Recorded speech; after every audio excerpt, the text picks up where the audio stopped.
All right, our next guest is the founder and CEO of iRaise, a program providing mentoring, tutoring, college prep, and more. He joins us today with a look at their work and the COVID-19 petition.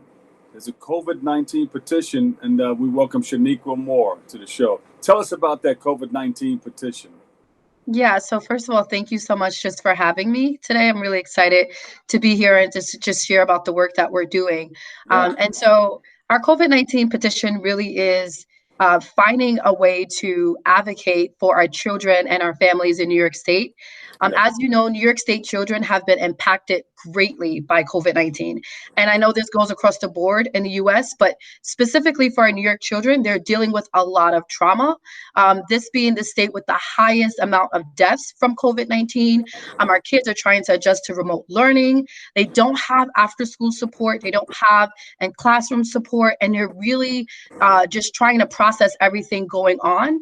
And so the COVID-19 petition just urges our state leaders to take that into consideration and to provide crucial social supports and mental health services specifically for children in New York State so that they're able to get through this very difficult time in this world pandemic. Mental health services. It's yes, very true. Because this is going to hurt a lot of people mentally. Right. Yeah, and it's actually hurting a lot of our kids now. Right now, we work with a lot of children and families. We provide these virtual services to them, and our kids are afraid. They're afraid to go to the mailbox. They think they're going to catch coronavirus. They're afraid of what's going on. Some of them just don't know how to process everything, you know?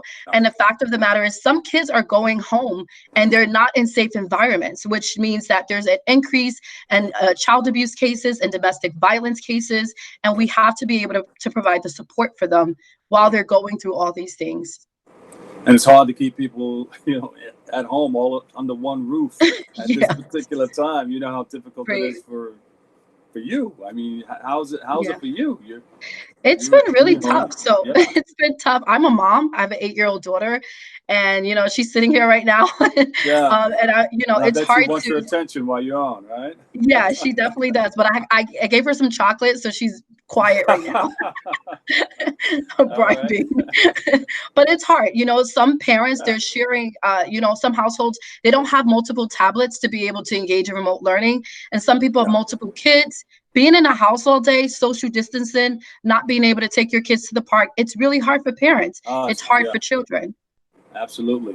What kind of virtual services are you providing at this time?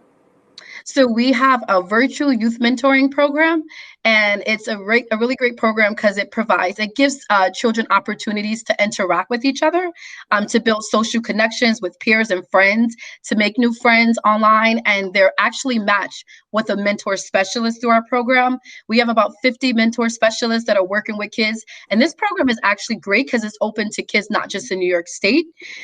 And we also have online parenting classes for parents just to adjust through these difficult times. And so those are our programs now. We're in a process of launching telehealth mental health services for children, and we're in a process of trying to get a COVID hotline for children and families. And this is all virtual, of course. Yes, absolutely. The parenting classes, what do you offer? How does that look?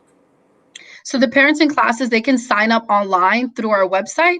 Once they sign up, one of our representatives will contact them, and we'll be able to intake them. And once they are registered into the program, they engage in weekly parenting classes, teaching them how to adjust self-care, stressors, how to deal with all of these things while, during this world pandemic. And that's what it's really geared to, helping parents, helping them to have the relief and the support, and also looking for emergency services for them. Some of them don't know how to navigate and find those emergency services. So if they're dealing with a financial hardship or, they need healthcare access, we're able to provide them with that case management services too. How do you think this is all going to pan out? How do you think this pandemic is going to pan out?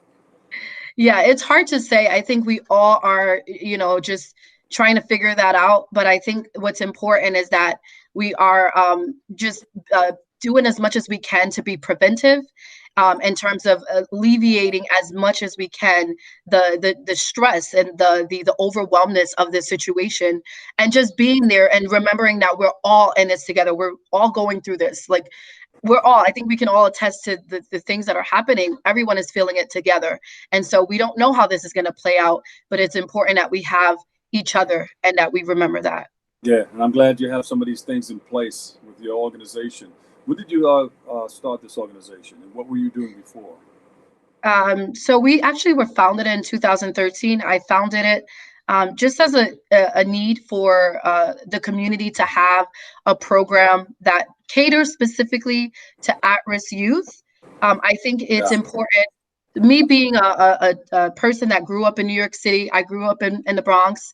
I went through New York City public schools, and I come from a home that, would be considered dysfunctional, where, I had to deal with a lot of different things.